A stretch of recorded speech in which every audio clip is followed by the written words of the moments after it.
নমস্কাৰ মেজমেলৰ মজিয়ালে আপোনাক জনাইছো আন্তৰিক আদৰণি প্ৰিয় দৰ্শক জুবিন গাৰ্গ আমাৰ মাজৰ পৰা চিৰদিনৰ বাবে গুচি যোৱাৰ 1.5 মাহৰ বেছি হ'ল আৰু সেই বিষণ্ণতাই জাতিটোক এতিয়াও লগ এৰা দিয়া নাই জাতি আজিও ম্ৰিয়মান আৰু একান্ত স্বাভাৱিকভাৱেই ম্ৰিয়মান জুবিন এনেকৈ আমাৰ মাজৰ পৰা হেৰাই যাব বা হেৰাই গ'ল এই কথাটো আমাৰ বাবে এতিয়াও প্ৰত্যয়নযোগ্য নহয় জুবিন গাৰ্গৰ প্ৰতি ন্যায় বিচাৰৰ দাবীত ৰাজপথলৈ ওলাই আহিছে জনতা সোণাপুৰৰ সমাধি ক্ষেত্ৰত দৈনিক মানুহৰ সমাগম বৃদ্ধি পাইছে বিগত দেওবাৰে মানুহৰ জনসমাগমত বহু মানুহ অচেতন হৈ পৰি গৈছে তথাপিও জনস্ৰোত বন্ধ হোৱা নাই প্ৰিয় দৰ্শক জুবিন গাৰ্গক বাদ দি অসমৰ কোনো কথাই চিন্তা কৰিব নোৱাৰি কেৱল আজিৰ দিনটোৰ বাস্তৱতা সেয়া নহয় এয়া হৈছে আমাৰ ভৱিষ্যতৰ দিনবিলাকৰ ৰূপৰেখা প্ৰিয় দৰ্শক জুবিনৰ বহুবোৰ দিশ এতিয়াও অন্ধকাৰত থাকি গৈছে যিবোৰ জুবিনৰ মৃত্যুৰ পাছতহে আচলতে মানুহৰ বিচাৰ্য বিষয় হৈ পৰিছে তেনেবোৰ কিছুমান দিশ আলোচনা কৰিবলৈ আমি আজি ষ্টুডিঅ'ৰ মজিয়ালৈ নিমন্ত্ৰণ কৰিছিলোঁ আপোনালোকৰ সকলোৰে পৰিচিত তিনিজন বিশেষ ব্যক্তি মোৰ কাষতে আছে খগেন গগৈ বিহুক পুনৰ জনপ্ৰিয় কৰাত আৰু আজি বিহু যি ৰূপত দেখা পাইছে সেই ৰূপলৈ অনাত বা আপোনালোকৰ সন্মুখত উপস্থাপন কৰাত যিজন মানুহৰ পৰিশ্ৰম নিহিত আছে সেয়া খগেন গগৈ দ্বিতীয়জন হৈছে বিমান বৰুৱা সেই একেই পৰিচয় যে আজিৰ দিনটোত আপোনালোকে যি বিহু দেখিছে অথবা জুবিনৰ মুখত যি বিহু শুনিছিল তাক ডিজাইন কৰাৰ নেপথ্যত আছিল বিমান বৰুৱা আৰু খগেন গগৈ লোক পৰম্পৰাৰ যিবোৰ গীত আধুনিক গীত বাদ দি লোক পৰম্পৰাৰ যিবোৰ গীত জুবিনে গাইছিল টোকাৰী গীত হওক বিহু গীত হওক এই দুজন মানুহ বিমান বৰুৱা আৰু খগেন গগৈ তেওঁলোক আছিল নেপথ্য ব্যক্তি যি এইবিলাক ডিজাইন কৰিছিল ষ্টুডিঅ'ত উপস্থিত থকা তৃতীয়জন মানুহ আপোনালোকৰ সকলোৰে পৰিচিত ভগৱত প্ৰীতম মূলতঃ আছিল এজন বিখ্যাত গীটাৰিষ্ট জুবিনৰ লগত বহুদিন সংগত কৰিছিল আৰু পৰৱৰ্তী অৱস্থাত জনপ্ৰিয় অভিনেতা জুবিনৰ শৈশৱৰ প্ৰতিটো মুহূৰ্ত যিসকল লোকৰ লগত গৈছিল তাৰ ভিতৰত ভগৱত প্ৰীতম আছিল এজন মই পোনপ্ৰথমে আপোনালোকক সকলোকে এটাই প্ৰশ্ন কৰিম খগেন গগৈ ডাঙৰীয়া যে জুবিনৰ প্ৰতি ন্যায় বিচাৰৰ দাবীত এতিয়া জনতা ৰাজপথত মানুহ য'তেই নাথাকক ৰাজপথলৈ কোনোবা ওলাই নাহিব পাৰে কিন্তু তেওঁ মনে মনে ন্যায় বিচাৰিছে ন্যায়ৰ দাবীত তেওঁৰো হৃদয় আজি উত্তাল কি ধৰণৰ ন্যায় আপুনি আশা কৰে আসলতে ন্যায়টো আমাক লাগিবই সেইটো প্ৰথম কথা আৰু যেহেতু এতিয়া দেখাত মানে কি ধৰণে আগবাঢ়িছে আমিতো নাজানো কিন্তু অসমৰ গৃহ বিভাগে বিভিন্ন ধৰণে বিভিন্নজনক সোধপোছ কৰিছে দেখিছোঁ বা বিভিন্নজনক এৰেষ্ট কৰিছে জেল দিছে কিবা কৰিছে সেইখিনিলৈকে দেখিছোঁ এতিয়া আগবঢ়া দেখি আছোঁ আৰু কিন্তু কি হয়গৈ সেইটো যেটো তেওঁলোকে কৈছে বা আমি তেওঁলোকৰ কথা বিশ্বাসতো ৰাখিছোঁ সদ্যহতে যে আমি ভাল ন্যায় দিম বুলি বা সুন্দৰভাৱে এতিয়া আগবাঢ়িছে বুলি ৰাজ্যৰ মুখ্যমন্ত্ৰীজনেও সকলোকে কৈ আছে যে আমি ন্যায় দিম বা যিখিনি গৃহ বিভাগৰ হেৰিও কৈ আছে যে আমি সুন্দৰভাৱে আগবাঢ়িম আমি ৰাইজক ন্যায় দিম গতিকে এতিয়ালৈকে আমি ধৈৰ্য ধৰি চাই আছোঁ আৰু শুনি আছোঁ আৰু এইটোতো ঠিক ন্যায়টো আমাক লাগিব আৰু যদি সেই হিচাপে তেওঁলোকে ন্যায়টো দিব নোৱাৰে তেতিয়া সেই ন্যায় কিন্তু ৰাইজেতো বিচাৰিবই এইটো একেবাৰে খাটাং কথা বিমান বৰুৱা ডাঙৰীয়া কি ধৰণৰ ন্যায় আপুনি আশা কৰে দোষী উপযুক্ত শাস্তি পাওক কাৰণ আমাৰ হিয়াৰ আমঠুজনক অকল তেওঁ মানুহে নাছিলে সম্পদ যাৰ কাৰণে নেকি আমি আজি অতদিনে 1.5 মাহ পাৰ হৈ গ'ল নিজৰ কোনো চিন্তাধাৰা কিবা এটা চিন্তা কৰিব পৰা নাই। মই গান লিখা মানুহ, সুৰ কৰা মানুহ, মই এটা গান কৰিব পৰা নাই এতিয়ালৈকে। গতিকে আমাক এটাই লাগে, সত্যৰ সদায় জয় বুলি যিটো কয়, আমাক লাগে এটাই কথা যে জুবিন যেনেকৈ মৃত্যু হ'ল,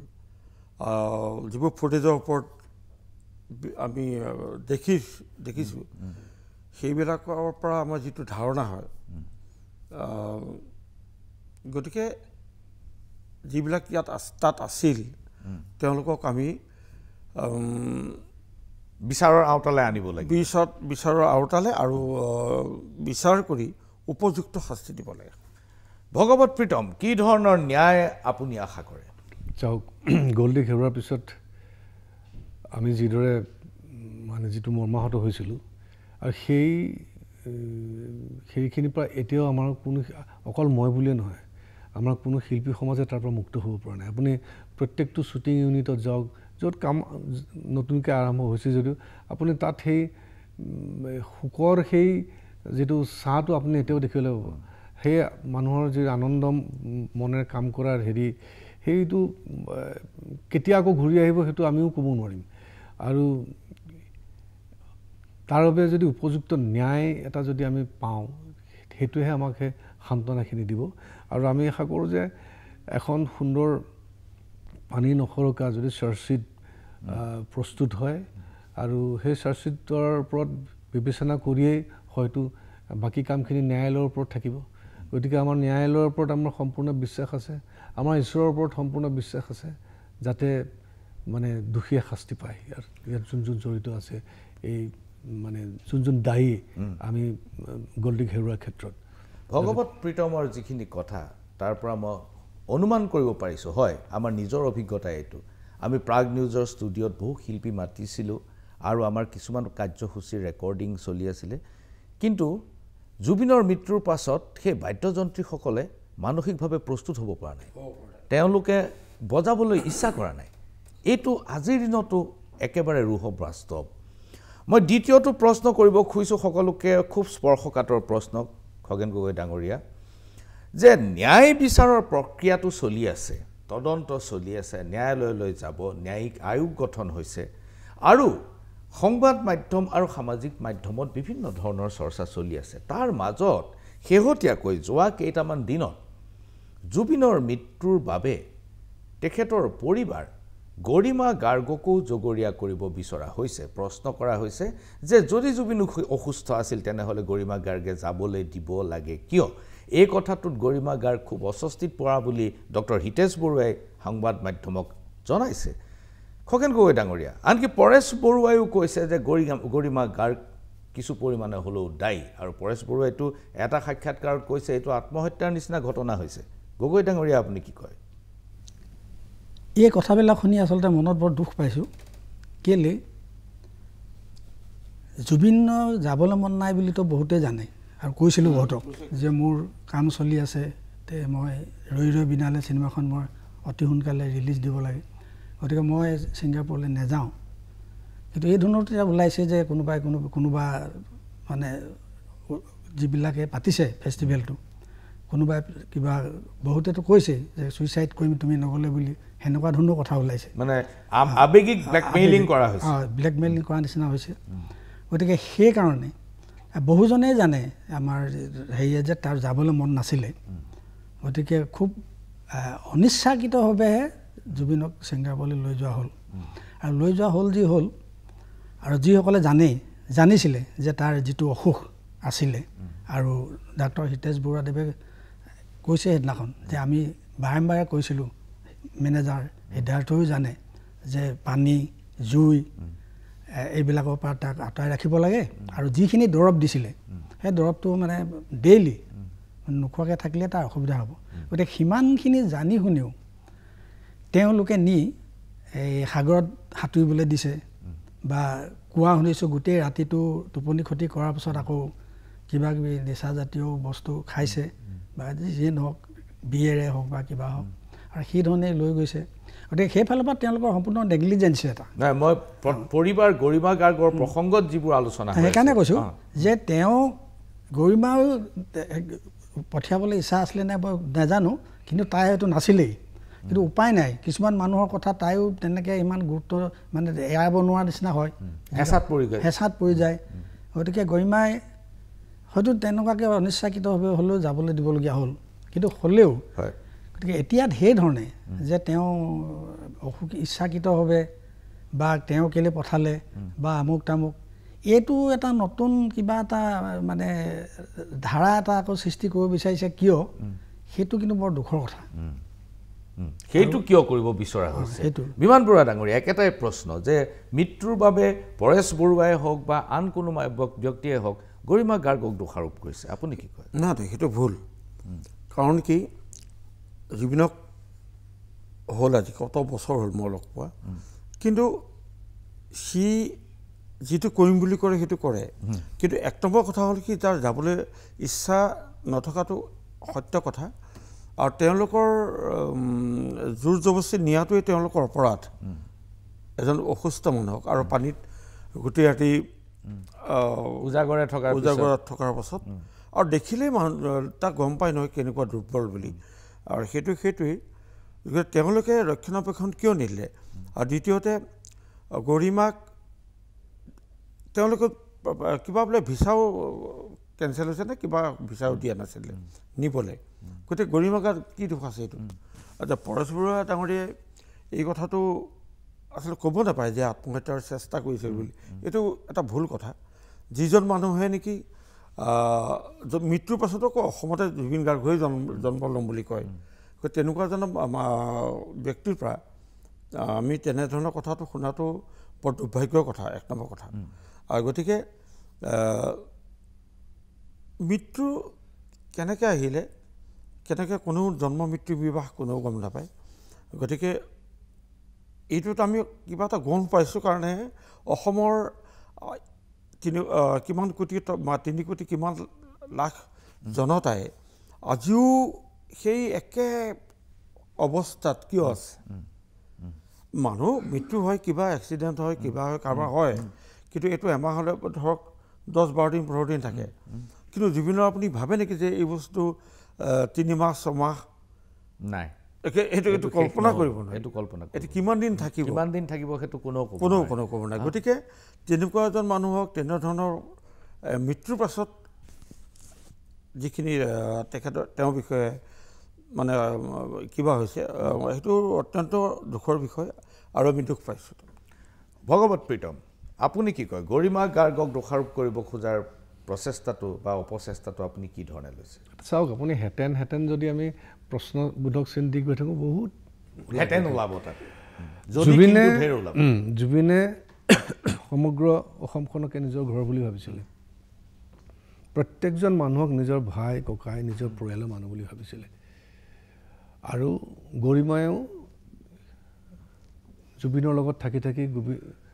সকলোকে বিশ্বাসত লৈ সকলোকে নিজৰ পৰিয়ালৰ মানুহ বুলি ভাবিছিলে। আমি পৰিয়ালৰ মানুহ এজনক যেতিয়া আমাৰ ঘৰৰ পৰা বা মোৰ ভাইটোকে যদি উলিয়াই দিওঁ, আমি এটা বিশ্বাসতে উলিয়াই লৈছোঁ যে মোমায়েকৰ ঘৰলৈ গৈছে বা তেওঁলোকে যত্ন ল'ব বা হেৰি। গতিকে যিসকলে যাৰ ওচৰত যাবলৈ মুক্ত মনে এটা বিশ্বাসতহে মানুহে দিব, আৰু সদায়ে যায়। আৰু যিহেতু এটা বিশ্বাসত যেতিয়া যাব, সেই মানুহকেইজনে নিজৰ ভাই বুলি আজি মোৰ ভাইটোক যদি কিবা এটা চৰ্দি লাগি থাকে, মইতো তাক বৰষুণত তিতিবলৈ নিদিম, যিমানে বয়স নহওক, যিমানে যি কথা। আৰু সেই কেয়াৰটো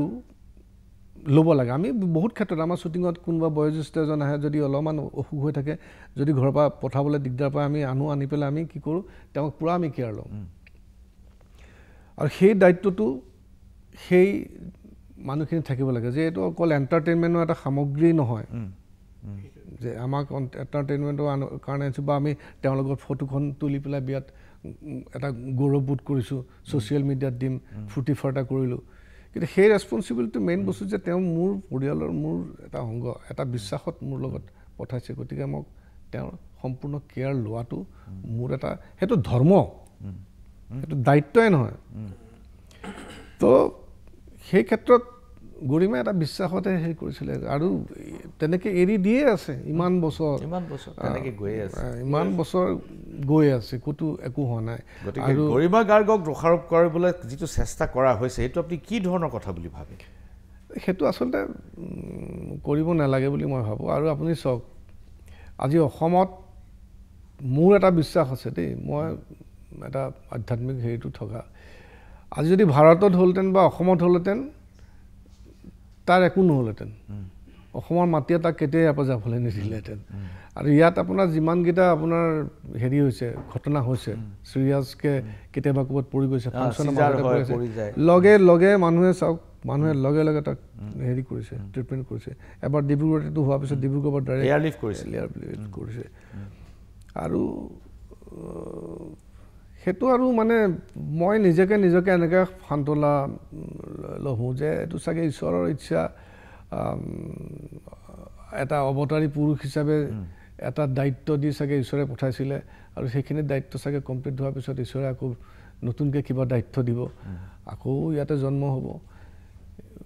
আপুনি সেই ধৰণে নিজক পতিয়ন নিয়াইছে। তেনেকুৱাকৈ আৰু ভাবিছোঁ। বহুত ধন্যবাদ। এইখিনিতে লৈছোঁ ক্ষণিক সময়ৰ বাণিজ্যিক বিৰতি। চাই থাকিব মেজমেল। পুনৰ ঘূৰি আহিছোঁ মেজমেলৰ মজিয়ালৈ। আৰু মেজমেলত আজি আমি আলোচনা কৰিছোঁ জুবিন গাৰ্গৰ সাংগীতিক যাত্ৰাৰ এটা অংশ।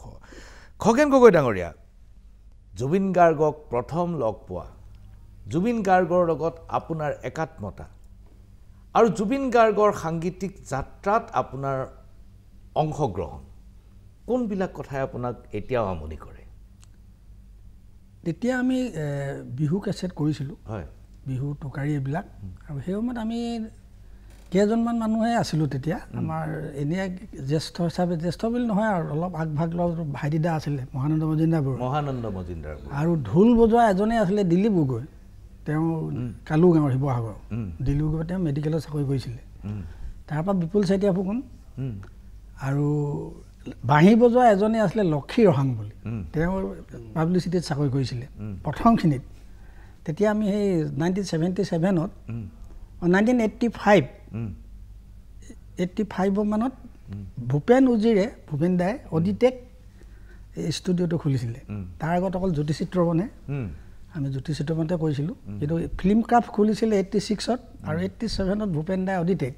সেই ভূপেন মানে গীতানগৰ সেইডোখৰত। তেতিয়া আমি বিহু কেছেট কৰোঁ তেতিয়া, আৰু বিহু গাওঁ তেতিয়া। এই খুব তেতিয়া হেৰি নাছিলে আৰু বিহু আমি গাই থাকোঁ। এন কে প্ৰডাকশ্যনে তেতিয়া আহিছিলে, এন কে বুঢ়াটো, দেৱ বৰকটকী দেউতাক, মানে বলিন বৰকটকী, তেওঁ বৰ ইণ্টাৰেষ্ট মানে, আৰু ছিক্স চেন্সটো বহুত আছিলে, কোনটো হিট হ'ব আগতে গম পায়, বৰ সাংঘাতিক। তেওঁ তেতিয়া শুনিয়ে গম পাই যায় এইটো যে হিট। এনেই নৱ বৰকটকীৰ নামতে এনকে, কিন্তু নৱ খুব 2 বছৰমান থাকিলে, কিন্তু বুঢ়াটো পূৰা খুৰা একদম পূৰা লাগিয়ে থাকে। তেওঁ তেতিয়া এই হেৰি কৰি থাকে। আমি সেই যেতিয়া কেছেট কৰিছিলোঁ, আমি বিহু গাওঁ তেতিয়া এই মই এটা গান গাইছিলোঁ, চেনাই বাখৰুৱা মোৰে মন মহিলি বুলি। সেই গান এটা, বিহু এটা গাই থৈ মই আহি দিলোঁ। সেই বিহুটো গাইছিলোঁ, গাই সেইদিনাখনে মই ধৰি লওক পিছফালে বহি জুবিনে, ভূপেন দাৰ ভিতৰ ৰুম এটাত সি মিউজিক কৰি থাকে। আচ্ছা, মায়া কেছেট কৰিব, মানে অনামিকাটো ৰিলিজ হ'ল, মায়া কেছেটৰ সি মানে ৰিহাৰ্চেল কৰি থাকে তাত বেক চাইডে বহি। তেতিয়া ভূপেন দাক সোধোঁ আৰু এইটো ক'ৰ ল'ৰানো? তাৰ ভূপেন দাই কৈছিলে এইটো বোলে যোৰহাটৰ ফালৰ ল'ৰা, নাম জুবিন। সি কি বোলে আধুনিক গীত 92ৰ পিছত। তাৰপিছত সেইটো হেনো সময়ত আৰু তাক গ'লো কথা কৈছিল, মই সেই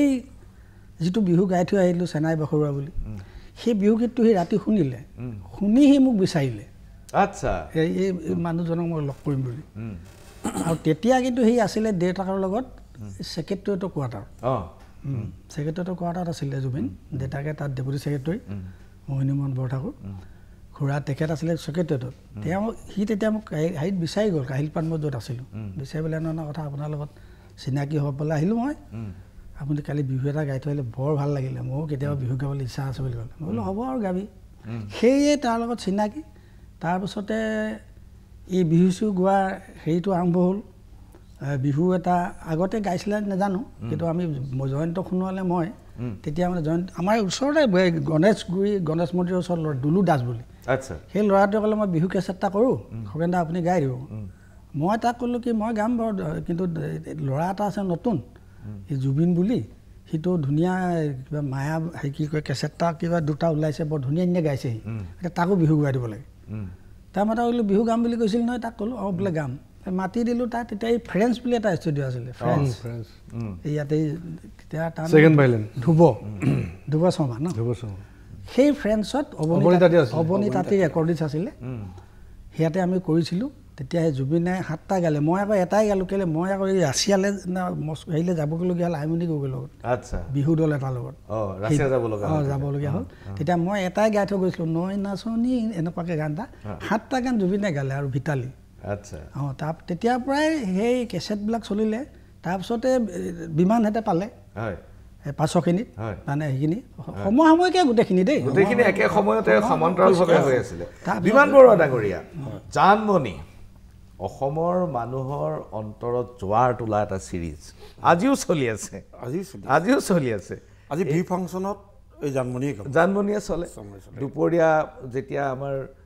চিনেমা হয় তাতো সেই জানমণিৰেই গান হয়। জানমণিৰ দিনবিলাকৰ কথা মনত পৰে। সেই খগেনে যে ক'লে উজান পিৰিতি যে গোৱালে, সেই দিন তেতিয়ালৈকে জুবিন গাৰ্গে বিহু কেনেকৈ গাব লাগে নাজানে। এক মিনিট, সেইদিনাখন ৰাতি আমাৰ বুঢ়াই ক'লে, খুৰাই তাৰমানে আমাৰ, আজি গানটো ঘূৰাই দে। অদিতাক গ'লোঁ, তেতিয়া সেই অনামিকাৰ গানবিলাক অনামিকাৰ আকৌ যদিও বা এণ্ট্ৰি হৈছে তাৰমানে মডাৰ্ণ, বাকীবিলাক গানৰ লগততো নিমিলে, অলপ বেলেগ ধৰণৰ টাইপত গান গায়তো। মই কৈছোঁ ঠিক আছে, আমি ৰেকৰ্ড কৰিলোঁ। তেতিয়া এইটো 95ৰ কথা, 95 চনৰ কথা। উজান পিৰিতি তেতিয়া গাইছে তাৰমানে। তাৰপিছত গৈ সন্ধিয়া পালেগৈ, গানটো হৈ গ'ল, ট্ৰেক ভূপেন দাস লগতে শান্তাবাদী গাব তাৰমানে। অন কৰা হয় না, অন কৰি দিয়কচোন। ও জানমণি ঐ পচোৱা ফাগুনৰ, ও জানমণি ঐ আগমন বসন্তৰ। এইটোতো আমাৰ বিহুৰ তালটো হৈছে ওল্টা, আৰু এই ক্ষমতাটো চিধা এইটো আমাৰ মডাৰ্ণৰ ক্ষমতা। আমাৰ বিহুটো ওল্টা হৈ যায়, সি এইটো গম পোৱা নাই। তাৰমানে সেই জানমণি বেলেগকৈ আগবাঢ়ি গুচি যায়। মই এক মিনিট ৰ'বা, এনেকৈ নহয়। এই চোৱা, ঐ জানমণি অ'টোত চুম পৰে তাৰমানে, বুজা নাই। তাক ক'লে যাওঁ, অ'টোত চুম পৰে, জানমণি পচোৱা ফাগুনৰ, জানমণি আগমন বসন্তৰ, গছ লতা ডালতে। এবাৰেই ক'লোঁ, ছেকেণ্ড বাৰ ফাই গাই দিলে। ছেকেণ্ড বাৰ মই দেখুৱাই দিলোঁ যে বুজা নাছিলে যে আমি গাড়ী ক্লাছডাল হাফ দবাব লাগে ফুল দবাব লাগে, গিয়াৰ চেঞ্জ কৰোঁতে। কথাটো কৈছোঁ যে ফুল দবাই পেলাই তেতিয়া তুমি গিয়াৰটো আগফালে দিবা, এতিয়া 1 নম্বৰ হ'ল। মই তেতিয়া তালটো যেতিয়া তেতিয়াই বুজিলোঁ যে বা বেলেগ বস্তু, কাৰণ একবাৰেই কৈছোঁ মই তাৰমানে। লগে ধৰিছে, এবাৰ দেখালে মই লগত ডিফাৰেঞ্চটো দেখুৱালোঁ। এই জেনেৰেলি ক্ষমতাটো চুমৰ পৰা আহে, এনেকৈ আহে, এইটো উল্টি যায়। এই উল্টাৰ পৰা তুমি ধৰিব লাগিব তাৰমানে। এবাৰো তেওঁ ৰিহাৰ্চেল কৰিব লগা তাৰপৰা ট্ৰেকটো নেক্সট বজাই দিলে, আকৌ গাই দিলে। তাৰপাছতে কি কয় ফ্ৰেঞ্চ চলাই আহিছে। তাৰপাছত কিন্তু প্ৰথম বিহু গীতটোৱেই মই গোৱাইছোঁ, কিন্তু প্ৰথম এলবাম হৈছে উজান পিৰিতি। এই খগেনে যে প্ৰথম এলবাম উজান পিৰিতি, কিন্তু প্ৰথম বিহুটো গোৱাইছিলে আপুনি। মই তাৰমানে ভগৱত প্ৰীতম, মই আপোনাৰ বিমান বৰুৱাৰ ওচৰলৈ আহিম। ভগৱত প্ৰীতম, যোৰহাটৰ শৈশৱৰ আৰু সাংগীতিক যাত্ৰাৰ মূল আধাৰটোৱেই সৃষ্টি হৈছিল যোৰহাটত জুবিনৰ, আৰু সেই সময়ৰ শৈশৱৰ কৈশোৰৰ বহু বন্ধু আমি লগ পাইছোঁ, আৰু তাৰ ভিতৰত আপুনিও এজন আছিল। তেতিয়া চাইকেল চলাই আৰু যোৰহাটৰ ৰাস্তাত ডাঙৰকৈ গান গায়। কেতিয়াবা মানুহে চায় এইটো ল'ৰা কোন, দীঘল চুলি আৰু ডাঙৰকৈ গান গাই ফুৰে। জুবিনৰ সেই সময়ৰ কথা কোনবিলাকে আপোনাক আমনি কৰে? তাৰমানে আমি তেতিয়া আছিলোঁ যোৰহাট PW কলনী, আপোনাৰ গড়মূৰ বুলি কয়, গড়মূৰ ইঞ্জিনিয়াৰিং কলেজৰ যিটো ৰাস্তা। তো তাতে মানে আমাৰ ঘৰত এটা মিউজিকেল খুব পৰিৱেশ এটা আছিলে, আৰু সৰু সুৰাকৈ মিউজিকৰ মানে এটা ক্লাছো হয় সেইটো তেতিয়া দণ্ড হাজৰিকা ছাৰ আছিলে হয় দণ্ড হাজৰিকা ছাৰ গন্ধৰ্ব মানে আন্দোলন হয় তো এইটো আমাৰ ঘৰতে মানে ছাৰে ক্লাছ লয় আমাৰ মাহঁতে তেতিয়া মানে শিকি আছিলে তো সেইটো কাৰণে আমাৰ ঘৰতো এটা হেৰি হয় সি আহে তাৰপিছতে আমি গিটাৰ চিটাৰ লৈ আমি ভোগদৈ পাৰত আমাৰ পিডব্লিউ কলনীৰ ছাইডতে ভোগদৈ তো আমি ভোগদৈ বালিত বহি মেলি মানে সেইটো এটা বেলেগ এটা দিন মানে সেইটো আপোনাক বুজাব নোৱাৰোঁ গান মানে আমি বহুত সপোন দেখোঁ তাৰমানে আমি তেতিয়া আমাৰ আদৰ্শ আছিলে যিটো তপন অলৰেডি মুম্বাইত গৈ পেলাই হেৰি হৈছিলে গতিকে আমিও যাম গৈ পেলাই আমিও জইণ্টলি এনেকৈ মিউজিক ডাইৰেক্টৰ হ'ম হা এনেকৈ এক্টৰ হ'ম বুলি তেতিয়া মানে হেৰি নাছিলে সিও বা সেই মানে ভিজনটো নাছিলে আৰু ছিংগাৰ হ'ম বুলিও নহয় তাৰ মূল লক্ষ্যটো আছিলে মিউজিক ডাইৰেক্টৰ মানে আৰু আৰ ডি বৰ্মনক খুব ভাল পাইছিলে আৰু আচলতে ইলৰাজাৰ খুব মানে ভক্ত আছিলে প্ৰথমতে আৰু প্ৰথম তেতিয়া ৰজাৰ মানে হেৰিটো ৰেকৰ্ডেড কেছেট মানে ফাৰ্ষ্ট সিয়ে মোক শুনাইছে এইটো পিছলৈ আৰু সেইটো মানে ৰজাৰটো বহুত পিছত হেৰি হৈছে তো আমি কি কৰোঁ তেতিয়া আমি তেতিয়া একম্পেনিষ্ট মানে একম্পেনিষ্ট আৰু আমি গিটাৰ এখন তাৰমানে থাকে আৰু মোৰ মানে কি আছিলে মই বেলেগৰ মোৰ ফিংগাৰ বৰ্ডটো তাৰমানে মই নিজৰ গিটাৰখনৰ বাহিৰে বেলেগত ইমান কমফৰ্ট নহয় কাৰণে গিটাৰখন এনি টাইম থাকে তাৰ লগতো থাকে আমি আৰু তেতিয়া আমাৰ দিনত চাইকেল মেইন চাইকেল আমাৰ চাইকেল আমাৰ আজিকালি নিচিনা বাইকৰ হেৰি নহয় আৰু সেই চাইকেল লৈ লৈ লৈ আমি মানে য'তে আজি বোলে আজি ইহঁতৰ ঘৰত মানে কিবা এটা আছে তাতে অলপ প্ৰেক্টিছ হ'ল তাৰপিছতে আমাৰ গড়মূৰৰ আৰু এটা জেগাত আড্ডা এটা হৈছিলে এইটো গড়মূৰৰ আপোনাৰ আমাৰ বৰ্ণালী পূজাৰীহঁতৰ ছাইডতে এই পুখুৰীটোৰ ছাইডত এই বিষ্ণু বুলি কয় বিষ্ণু বৰা সি কীবৰ্ড চিবৰ্ড বজায় তাতে এটা হেৰি এটা হয় তাৰপিছত আমি আৰু সৰু সৰু আৰ্টিষ্টৰ লগত আমি বজাওঁ আৰু হেৰি একম্পেনিষ্ট হিচাপে তো এই তেনেকৈ হেৰি হৈ আৰু লাষ্টত সি মোতকৈ অলপ আগতে আহিলে মোতকৈ সৰু অৱশ্যে দেই সি কাৰণ হায়াৰ ছেকেণ্ডেৰী পঢ়ি থাকোঁতে মই তেতিয়া ডিগ্ৰী পঢ়ি আছোঁ তো মোতকৈ আগতে সি আৰু আমি এজন মোক কৌষ্ঠৱ আছিলে তাৰ দেউতাক তো আমি শৰ্মা এই মানে এই গানটো প্ৰথম গানটো এইখন সপোনৰ সুৰ বুলি এটা হেৰি হৈছিল সপোনৰ সুৰ কেছেটটো প্ৰথম আছিল দেউতাক লেকচাৰ আছিলে আমাক মানে মানুহে বৰ হেৰি নকৰে এটা চুলি তুলি দীঘল মানে সেই কিতাপৰ মানুহ খুব কম আছিলতো সেই সময়ত মানে সেই সময়ত চুলি তুলি দীঘল মানে খুব ভাল মানুহ ভাল ল'ৰা হেৰি নহয় মানে খুব ভাল দৃষ্টিৰে চোৱা নাছিল কিন্তু সেই শৈশৱে আছিল জুবিনৰ সোপান আৰম্ভণিৰ সোপান দেউতাকৰ তেতিয়া সেই ছাৰে কৈছিলে তাৰমানে তেওঁৰ দেউতাক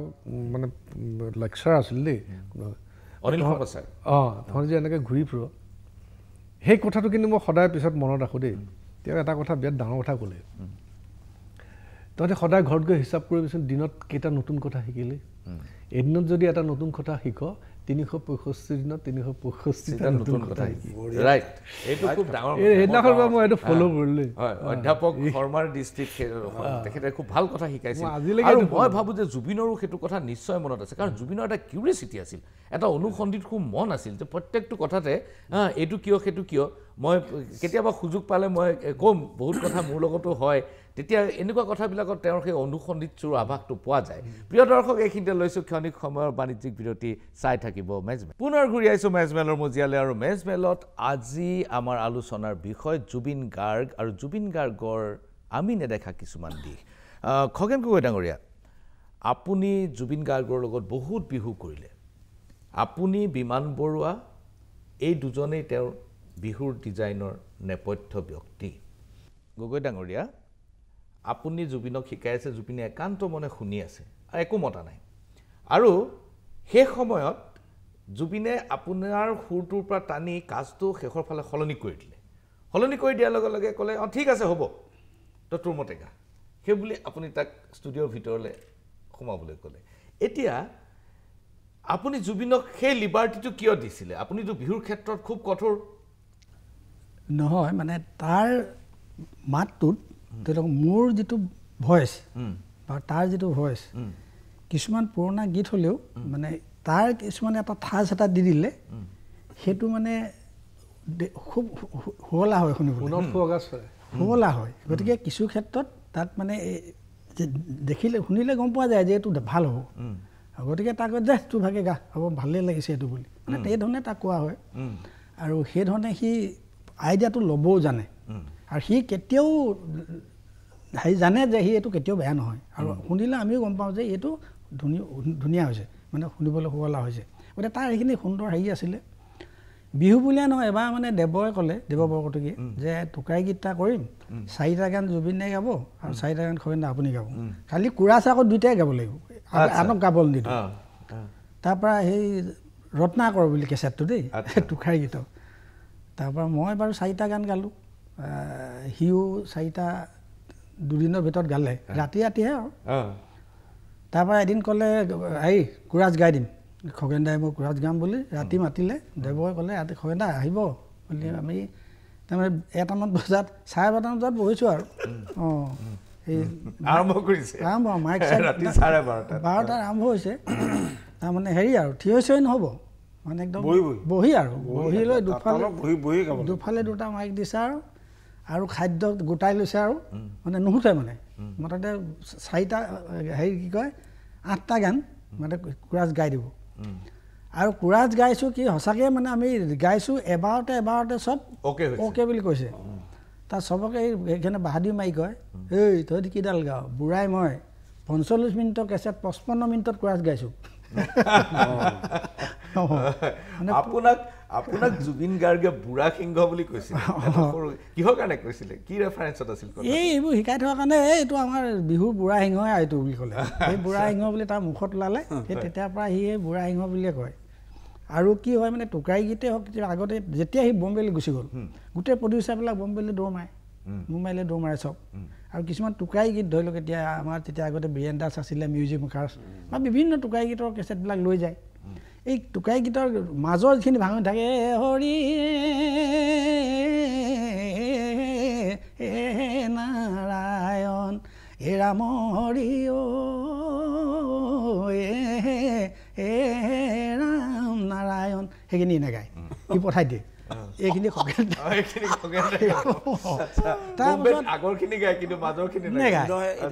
আমাৰ টোকাৰী গীতৰ এটা আলাপ থাকে সেইটো সেইখিনি তাৰপৰা এবাৰ আহিলে আহি তাক বহুৱাই ল'লোঁ বোলো তই এইখিনি পাৰিবি নহয় গাব তই কেলৈ নেগাৱ তাৰপৰা এদিন বহিলে মোৰ লগত বহি পেলাই তাৰপিছত কিন্তু সি সেইখিনিও গাব পৰা হ'লগৈ তাৰমানে আচলতে কি সি যিটোৱে যেতিয়া যিদিনাখনে গুৰুত্ব দিয়ে সেইদিনাখনে চব পাৰে আইডিয়াটো আহি যায় তাৰ গোটেই সেইখিনি হেৰি আছিলে আৰু সেইকাৰণে তাক কেতিয়াবা সকলো ক্ষেত্ৰতে এনেকেই গাব লাগিব বুলি তাক কৈ লাভ নাই আৰু সেইটোত আৰু ধুনীয়া হয় শুনিবলৈ বহুত শুৱলা হৈ যায় বিমান বৰুৱা ডাঙৰীয়া জুবিন গাৰ্গ এটা প্ৰজন্মৰ নহয় আজি তাৰিখত জীয়াই থকা 3টা প্ৰজন্মৰ জনপ্ৰিয় শিল্পী ধৰি লওক মই যদি কওঁ মোৰ দেউতা মা মই আৰু মোৰ ল'ৰা ছোৱালী আজি জীয়াই থকা 3টা প্ৰজন্মৰ জনপ্ৰিয় শিল্পী হয় মই প্ৰতিটো প্ৰজন্মক সুধিছোঁ যে জুবিন গাৰ্গৰ গান কিয় ভাল পায় লিৰিকৰ কোনো কথাই নাই লিৰিক সকলোৱে ভাল পায় আৰু তেওঁৰ গানত সুৰত এটা নতুনত্ব আছে বুলি কয় সকলো সংগীতৰ ছাত্ৰ নহয় গতিকে তেওঁলোকে নতুনত্বটো ধৰিব নোৱাৰে কিন্তু যিসকলে ৱেষ্টাৰ্ণ মিউজিক শুনিছে পশ্চিমীয়া মিউজিকৰ লগত যাৰ পৰিচিতি আছে তেওঁলোকে কয় যে আমি জুবিনক ভাল পাওঁ জুবিনে অসমত প্ৰথমবাৰৰ বাবে R&B ৰিদম এণ্ড ব্লুজ এইটো আমাৰ মাজলৈ লৈ আহিলে অসমীয়া গানলৈ লৈ আহিলে আগতে অসমীয়াত ব্লুজ হ'লে অকল ব্লুজেই থাকে ৰিদম থাকিলে অকল ৰিদমেই থাকে কিন্তু ৰিদম আৰু ব্লুজ দুইটা একাকাৰ কৰি গান প্ৰথমবাৰৰ বাবে জুবিনে আমাৰ মাজলৈ আনি দিলে মই আপোনাক সুধিব খোজা প্ৰশ্নটো হ'ল যে জুবিনে কেৱল R&Bৰ গানে গোৱা নাই বা জুবিনে কেৱল আধুনিক গানে গোৱা নাই জুবিনে লোক পৰম্পৰা গানবোৰ গালে উইথ অল চিনচিয়াৰিটি সকলো নিষ্ঠাৰে বিহু গালে সকলো নিষ্ঠাৰে বৰগীত গালে সকলো নিষ্ঠাৰে টোকাৰী গীত গালে ইয়াৰ নেপথ্য কাৰণটো কি আচলতে শুনক উজনিত যেনেকৈ দিহানাম টোকাৰী গীত এইবিলাক আছিলে তেনেকৈ আমাৰ নামনিত কামৰূপীয়া লোকগীত ৰামেশ্বৰ পাঠক তেখেত আমাৰ ছাৰ মহান ব্যক্তি পাঠক বাইদেউ তেতিয়াৰ দিনত টোকাৰী গীতবিলাক ইমান সুন্দৰ আছিল কলা মানে কালক্ৰমত কি হ'ল টোকাৰী গীত নাইকিয়া হ'ল নুশুনা হ'ল মানুহে কামৰূপীয়া গীত কামৰূপীয়া লোক এটা সময়ত কামৰূপীয়া লোকগীত খুব জনপ্ৰিয় এতিয়া খগেন দাই গায় খগেন মহন্ত ইমান সুন্দৰ আমি মানে আমাৰ যিটো লাইফ স্কুল পঢ়া দিনৰ কথা কৈছে দেই লোকগীত একদম বিখ্যাত আৰু বৰ ধুনীয়া নাইকিয়া হ'ল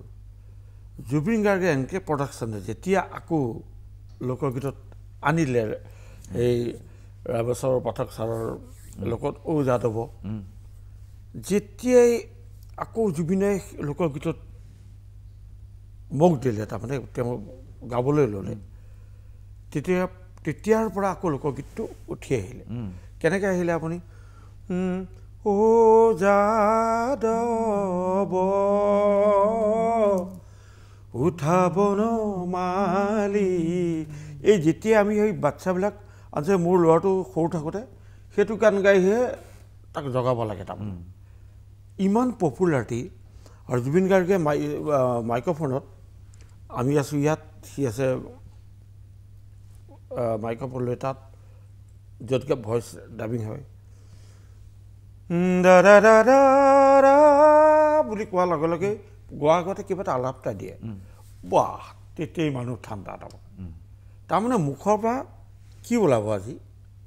আৰু মই তাক ধৰিব পাৰোঁ আজি বেয়া গান গাব মই আজি নগাওঁ তাক আজি ভাল গাব মই আগতেই গম পাওঁ তাৰ আজি যে ভাল গাব টোপনি ক্লিয়াৰ আছে মনটো অলপ ফূৰ্তি আছে ক'ব পাৰি সি ফাৰ্ষ্টকৈ সোমাব বৈছে তেতিয়া মই আজি ঠিক আছে ই ভাল গাব গতিকে সেই অসমত শিল্পী বহুতো আছে গোৱা কিন্তু মই বহুতক গান গাইছোঁ বহুত শিল্পীক মই ডাবিং কৰাইছোঁ ডাঙৰ ডাঙৰ মোৰ শ্ৰদ্ধাৰ কিছুমান আজি সংসাৰত নাই তাৰ ৰিদীপ দা হওক ভাইটি দা মহেন্দ্ৰ মজুমদাৰ বৰুৱাৰ পৰা আদি কৰি আমাৰ অনিমা বাইদেউ চৌধুৰী বাইদেউ অনিমা চৌধুৰী নমিতা বাইদেউ ইত্যাদি বহুতকে মই গান গাইছোঁ কিন্তু মোৰ তাৰোপৰি বিহু জগতৰ কৃষ্ণমণি নাথ কৃষ্ণমণি চুতীয়াপা ইত্যাদি আছেই বহুত কিন্তু মই আজিলৈকে মই এইটো নাপালোঁ জুবিন গাৰ্গৰ বাহিৰে তাৰমানে যিটো নেকি এটা গানৰ ডিউৰেশ্যনটো হৈছে 5 মিনিটছ আৰু গাঁৱতো সেই কিমানেই ল'ব তাৰমানে সিমানেই গতিকে অসমততো জন্মই নহয় অসমতো নাই ভাৰততো নাই পৃথিৱীতো নাই তেনেকুৱা এজন শিল্পী তাৰমানে বহুত ধন্যবাদ ভগৱত প্ৰীতম আপুনি জুবিন গাৰ্গৰ কেতবোৰ দিশ মই আপোনাক প্ৰশ্ন কৰিম সেইটো হ'ল তেওঁৰ জীৱনৰ যিটো পৰিক্ৰমা তাত আপুনি প্ৰত্যেকটো পৰ্যায়ত জুবিন গাৰ্গক দেখিছে জুবিন গাৰ্গৰ শৈশৱ কৈশোৰ যৌৱন অন্তিম মুহূৰ্তলৈকে আপুনি জুবিন গাৰ্গক দেখিছে এই পৰিক্ৰমাটোৰ প্ৰসংগত মই আপোনাক প্ৰশ্ন কৰিম খন্তেক সময়ৰ বাণিজ্যিক বিৰতি পুনৰ ঘূৰি আহিছোঁ মেজমেলৰ মজিয়ালৈ ভগৱত প্ৰীতম আপুনি জুবিনক শৈশৱ অৱস্থাত পাইছে কৈশোৰত পাইছে যৌৱনত পাইছে আৰু মৃত্যুৰ প্ৰাক মুহূৰ্তলৈকে যিটো জুবিন আছিল জুবিনৰ ব্যক্তিত্বৰ বিকাশৰ প্ৰত্যেকটো পৰ্যায় আপুনি দেখিছে মোক বহুতে কৈছে যে এটা পৰ্যায়লৈকে জুবিন খুব শৃংখলাবদ্ধ ল'ৰা আছিল আৰু এটা পৰ্যায়ৰ পিছত জুবিন সেই আগৰ জুবিনটো হৈ নাথাকিল কেতবোৰ ঘটনাই তেওঁক এটা নতুন ধৰণৰ পৰিৱেশৰ মাজলৈ তেওঁক মানসিকভাৱে লৈ গ'ল আপুনি অকণমান তাৰ ওপৰত আলোকপাত কৰিব চাওক এটা সময়ত যিটো প্ৰাঞ্চল গল্ডি এনি টাইম আপোনাৰ চুলি মানে একদম ৰেষ্টলেছটো এইটো কাৰণে আছিলে খুব ৰেষ্টলেছ আছিলে এটা জেগাত এনেকৈ নাথাকে তাৰমানে সেইটো এটা এনাৰ্জি এটা যে জীৱনৰ এটা কিবা এটা বিচাৰি আছে মানে এটা ছাকচেছেই হওক বা যিটো যাতে এতিয়াই লাগে তাৰমানে মানে সেই এনাৰ্জি লেভেলটো ইমানেই আছিলে আৰু সেই অৱস্থাতে এতিয়া বহুতে কয় মানে চিনেমাৰ ডাইলগটো লৈ পেলাই বহুতে কয় যে মানে ঈশ্বৰৰ প্ৰতি হেৰি নাছিলে কিন্তু আমাৰ যোৰহাটত আপুনিও জানে যে এটা আমাৰ এটা ট্ৰেইন আছিলে চাইকেল লৈ পেলাই ঢেকীয়াখোৱা নামঘৰ যোৱা ত আমি একেলগে ঢেকীয়াখোৱা নামঘৰ যাওঁ চাইকেল লৈ পেলাই চলাই আৰু মোৰতো কি হয় মোৰো এটা মই ৰেগুলাৰ ধৰক এটা মোৰ আধ্যাত্মিক হেৰি এটা আছে আপুনি আধ্যাত্মিকতাৰ মেডিটেশ্যন হেৰি কোনোদিন সেইটো ওপৰত একো কোৱা নাছিলে কৈছে মই খালি মই এনেকৈ বহি থাকিব নোৱাৰোঁ কিন্তু সি য়োগা ঘৰত প্ৰেক্টিছ কৰিছিলে আৰু সি এনেকুৱা এটা আপোনাক দেখাই দিব এখন যে এইটো কৰাচোন এনেকৈ দেখাই দিব আৰু ঠিক আছে সেই গুৱাহাটী অহালৈকে ইভেন ক্ৰিয়েটিভিটি হেৰিটো মানে এনেকুৱা এটা মই আপোনাক মানে মোৰ এটা এক্সপিৰিয়েঞ্চ কৰিছোঁ বহুতে এতিয়াও কয় যে গ'ল্ড মেডেল পাইছিলে হেৰিত মানে সেই ফেষ্টিভেলত সেইটো গান আছিলে গানে কিয়া নে গানটো ইংৰাজীত সি মোৰ চকুৰ আগত ট্ৰেঞ্চলেট কৰি পেলাই মানে উইদিন 10 মিনিটছ সেইটো গ'ল্ড মেডেল পাইছে তাত এই বি বৰুৱা কলেজৰ পৰা বাকী কোনো ছাবজেক্টত দিয়া নাই তাত ৱেষ্টাৰ্ণ ছঙত মানে গোৱা কম্পিটিটৰ নোহোৱাৰ কাৰণে তাক পঠাইছিলে প্ৰিয় দৰ্শক এইটো এটা খুব গুৰুত্বপূৰ্ণ তথ্য গানে কিয়ানে এই গানটো তাৎক্ষণিকভাৱে গুৱাহাটী ইউনিভাৰ্চিটিৰ যি ইউথ ফেষ্টিভেল তাত তাৎক্ষণিকভাৱে ইংৰাজীলৈ অনুবাদ কৰি এই গানটো প্ৰতিযোগিতাত গাইছিলে জুবিন গাৰ্গে য'ত ভগৱত প্ৰীতমে সংগত কৰিছিলে আৰু প্ৰথম পুৰস্কাৰ আনিছিলে গ'ল্ড মেডেল আনিছিলে এইটো অদ্ভুত প্ৰতিভা এই খবৰটো আমাৰ বাবে অত্যন্ত নতুন খবৰ আৰু অত্যন্ত গুৰুত্বপূৰ্ণ খবৰ ভগৱত প্ৰীতম আৰু এটা সময়ত আৰু এই যে আজিকালি যে মানে মই কোনোদিন সেই সময়ত আজিকালি নিচিনাকৈ মানুহে যে কয় খুব ড্ৰিংকছ কৰা হেৰি কৰা সেইবিলাক একো নাছিল আৰু আমি কলেজৰ হোষ্টেলবিলাকত আমি তেতিয়া প্ৰগ্ৰেম কৰোঁ ইউনিভাৰ্চিটি হোষ্টেলত বা আমাৰ কটনৰ হোষ্টেল আৰু কটনত আনি পেলাই মই তেতিয়া প্ৰথম আৰু বহুতে কয় যে জুবিনে মানে অনামিকা হৈ গ'ল আৰু বিখ্যাত হৈ গ'ল ষ্ট্ৰাগলটো নাই কিন্তু সি ষ্ট্ৰাগল কৰা মুহূৰ্তখিনি বহুতে নাজানে আমি ফেঞ্চি বজাৰৰ বহুতৰ প্ৰডিউচাৰৰ ওচৰত গৈছোঁ আৰু সেই সময়ত কটনত তেতিয়া মই প্ৰথম চিনাকি কৰি দিওঁ আমাৰ চিন্তামণি দাস তেতিয়া জিতুল সোণোৱালৰ পিছত চিন্তামণি দাস বীৰেণ দাসৰ প্ৰডাকশ্যনত দিয়া গায় জিতুল সোণোৱাল হিচাপে বোলো হেৰিক এটা গান এটা যদি গোৱাই দিয়া বীৰেণ দাসৰ হেৰি খুব হেৰি ভাল গায় তেতিয়া সিহঁতৰ একেলগে আমাৰ দেৱজিৎ ভূঞা হোষ্টেলত তেতিয়া সেই একেলগে চিনাকি কৰি দিয়ে সেইটো সময়ত তো সেই ইভেন মানে কেছেটটো হোৱাৰ পিছতো উলিয়াই আনিবৰ কাৰণে বহুত কষ্ট হৈছিল কিন্তু দেৱৰ মানে নৱৰ দেউতাকে মানে এন কে প্ৰডাকশ্যনত খুব হেৰি আছিলে তাৰপিছত তেওঁলোকে মাৰ্কেটিং কৰি সেইটো এটা বেলেগ অধ্যায় তো আৰু মানুহে যে কয় যে সেই মানে ক'লে কথা নুশুনে সেইটো কথা নহয় কথা ধুনীয়াকৈ চব ধুনীয়াকৈ যেতিয়ালৈকে ডিজি মিউজিকত আছিলে তেতিয়ালৈকে কিন্তু চব ডিচিপ্লিনত বস্তু গৈ আছিলে এই কথাটো খুব মোক বহুতে কৈছে যে যেতিয়ালৈকে ডিজি মিউজিকত আছিলে তেতিয়ালৈকে জুবিন গাৰ্গ খুব শৃংখলাবদ্ধ আছিলে তাৰপিছত তেওঁৰ টীমটো সলনি হ'ল নেকি তাৰপিছত মানে মই চাইক'লজিকেলি মই কথাটো কৈছোঁ চেঞ্জিংটো তাৰ প্ৰথম যেতিয়া এটা ঝাটকা খালে যেতিয়া মানে খুৰী মানে মাক যেতিয়া ঢুকাল অলপ মানে ইণ্ট্ৰভাৰ্ট হ'ল অলপ আৰু তাৰপিছত যেতিয়া জংকী ঢুকাল তেতিয়াহ'লে কমপ্লিট চেঞ্জ হৈ গ'ল জংকীৰ ঢুকোৱাৰ পিছত সম্পূৰ্ণ মই এটা বেলেগ এটা তাৰপিছত মানুহটোক মই বেলেগ ধৰণে পাবলৈ অলপ এবচেণ্ট বা কিবা এটা কথা ক'লে এবচেণ্ট মাইণ্ডেড বা এনেকুৱা কিছুমান হেৰি আৰু লাহে লাহে কি হ'ল প্ৰথম অৱস্থাত যেতিয়া তাতে আছিলে গোটেইখিনি আমাৰ পবিত্ৰ মাৰ্ঘেৰিটাহঁত আছিলে মাধু চপিনহঁতো আছিলে তেতিয়া তাতে এটা শৃংখলাবদ্ধ হেৰি এটা আছিলে কিন্তু তাৰ পৰা ওলাই যোৱাৰ পিছত মই ভাবোঁ যে 5%হে চাগে একান্তভাৱে ভাল পোৱা মানুহ তাৰ লগত আছিলে বাকী 95%ে নিজৰ সুবিধাৰ কাৰণে বা জখলা হিচাপে ল'বৰ কাৰণে বা তেনেকুৱা মই সেইটো অনুভৱ কৰোঁ বহুত ধন্যবাদ ভগৱত প্ৰীতম অত্যন্ত দুৰ্ভাগ্যজনক অধ্যায় এটা আপুনি আমাৰ সন্মুখত উপস্থাপন কৰিছে হয় কথাটো যে এটা পৰ্যায়লৈকে জুবিন খুব শৃংখলাবদ্ধ আছিল তেওঁৰ টীমটো যিসকল লোক আছিল তেওঁলোকে খুব নিষ্ঠাৰে তেওঁক ভাল পাইছিল আগুৱাই নিবলৈ চেষ্টা কৰিছিল আৰু অকল শেষ অৱস্থাতে নহয় কিন্তু তাৰ জীৱনত বিভিন্ন সময়ত বিভিন্নজনে তাক ঠগিছে কিন্তু এইটো কথা সি কাকো নকয় কাকো মুখ খুলি নকয় কথাটো যে মোক আমুকে এইটো কৰিলে এইটো কোনোদিন নকয় এইটো কথা কিন্তু আমি জানো আৰু মানে পইচা কোনে দিবলগীয়া মানে থকা বা এতিয়াও যদি মানে ভালকৈ আমি এইটোৱে বিচাৰোঁ যে তাৰ যিখিনি প্ৰাপ্য যাতে সেইখিনি বস্তু সি ঘূৰাই পায় এতিয়াও য'ত য'ত ইনভেষ্টমেণ্ট বা যিখিনি আছে বা বহুত বস্তুৰ ব্ৰাইটটো গৰিমাই পাব লাগে বা গৰিমালৈ আহিব লাগে ৰয়েলটি বিভিন্ন গানৰ যাতে সেইখিনিও মানে ন্যায় প্ৰক্ৰিয়া চলি থকাৰ মাজতো যাতে সেইখিনিও সমানে পেৰেলেলি যাতে গৈ থাকে এই সময়খিনিৰ মাজত সেইটো গল্ডিৰ একান্ত মানে হেৰি হিচাপে সেইটো আমি কামনা কৰোঁ যাতে তাৰ যিখিনি প্ৰাপ্য যিখিনি বস্তু বহুতে গম নাপায় বা এতিয়াও লুকাই আছে সেইখিনি যাতে ইনভেষ্টিগেশ্যন কৰি সেই বস্তুখিনি যাতে